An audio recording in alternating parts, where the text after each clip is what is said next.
ನಂಜಾವಧೂತ ಶ್ರೀಗಳ ಹೇಳಿಕೆಗೆ ಶೋಭಾ ಕರಂದ್ಲಾಜೆ ತಿರುಗೇಟು ಕೊಟ್ಟಿದ್ದಾರೆ.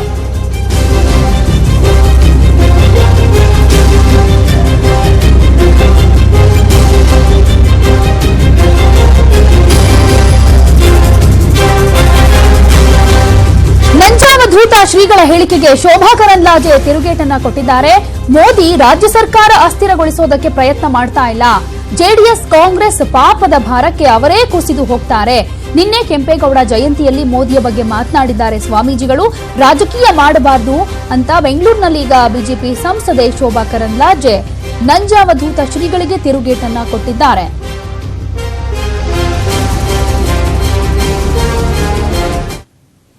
ಹಾಗಾದ್ರೆ ನಿನ್ನೆ ನಂಜಾವಧೂತ ಶ್ರೀಗಳು ಮೋದಿಯ ಬಗ್ಗೆ ಏನ್ ಹೇಳಿದ್ರು, ಅದಕ್ಕೆ ಯಾವ ರೀತಿ ಶೋಭಾ ಕರಂದ್ಲಾಜೆ ತಿರುಗೇಟನ್ನ ಕೊಟ್ಟಿದ್ದಾರೆ ಅನ್ನೋದನ್ನ ನೋಡೋಣ.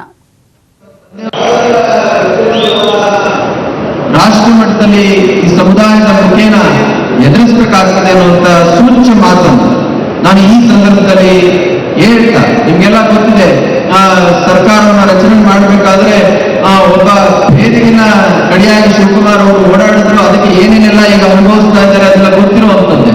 ಅದರಿಂದ ಮತ್ತೆ ಆ ಕೆಲಸವನ್ನ, ಆ ಪ್ರಹಾರವನ್ನ ಕುಮಾರಸ್ವಾಮಿ ಅವರ ಮೇಲೆ, ಅವ್ರ ಸರ್ಕಾರದ ಮೇಲೆ ಏನಾದ್ರೂ ಮಾಡಿದ್ದೇ ಆದ್ರೆ ಈ ಸಮುದಾಯ ಯಾರನ್ನು ಕೂಡ ಕ್ಷಮಿಸೋದಿಲ್ಲ ಅನ್ನುವಂತ ಸೂಚ್ಯ ಎಚ್ಚರಿಕೆಯನ್ನ ಈ ವೇದಿಕೆಯಲ್ಲಿ ಈ ಸಂದರ್ಭದಲ್ಲಿ ಕೊಡ್ತಾರೆ.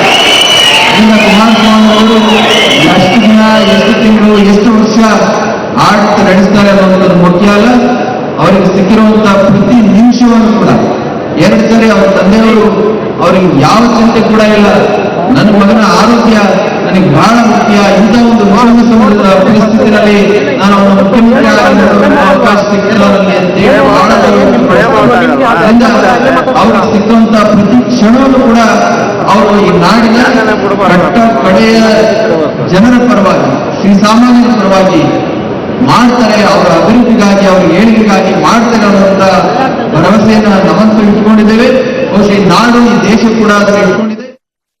ಮೋದಿಯವರ ಬಗ್ಗೆ ಮಾತಾಡಿರುವಂತದ್ದು ಬಹಳ ನೋವು ತರುವಂತದ್ದು ಅನ್ನುವಂಥದ್ದನ್ನು ಮಾತ್ರ ನಾನು ಹೇಳಬಲ್ಲೆ. ಸರ್ಕಾರಗಳು ಪಕ್ಷದ ಆಧಾರದಲ್ಲಿ ನಡೀತಾ ಇದ್ದಾವೆ. ಸಮಾಜ ಮತ್ತು ಸ್ವಾಮೀಜಿಗಳು ಎಲ್ಲರಿಗೂ ಸೇರಿರುವಂತವರು. ಸ್ವಾಮೀಜಿಗಳಿಗೆ ಪಕ್ಷ ಇಲ್ಲ. ಯಾವುದೇ ಸ್ವಾಮೀಜಿಗಳಿಗೆ ಪಕ್ಷ ರಾಜಕಾರಣ ಸಲ್ಲದು ಕೂಡ. ಯಾಕಂದ್ರೆ ಆ ಮಠಕ್ಕೆ ಎಲ್ಲ ಭಕ್ತರು ಹೋಗ್ಬೇಕಾಗುತ್ತೆ, ಯಾವುದೋ ಒಂದು ಪಕ್ಷದ ಭಕ್ತರು ಹೋಗುವಂತದ್ದಲ್ಲ. ಅದಕ್ಕಾಗಿ ಇವತ್ತು ಈ ಎಲ್ಲವನ್ನ ಬರುವಂತದಿಂದಲೇ ಕರ್ನಾಟಕ ರಾಜ್ಯದ ಜನ ಇದೆಲ್ಲವನ್ನ ಎದುರು ನೋಡ್ತಾ ಇದ್ದಾರೆ. ಜೆಡಿಎಸ್ 3ನೇ ಜಾಗಕ್ಕೆ ಬಂದಂತ ಜೆಡಿಎಸ್ ಇವತ್ತು ಆಡಳಿತದ ಚುಕ್ಕಾಣಿಯನ್ನು ಹಿಡಿದಿದೆ.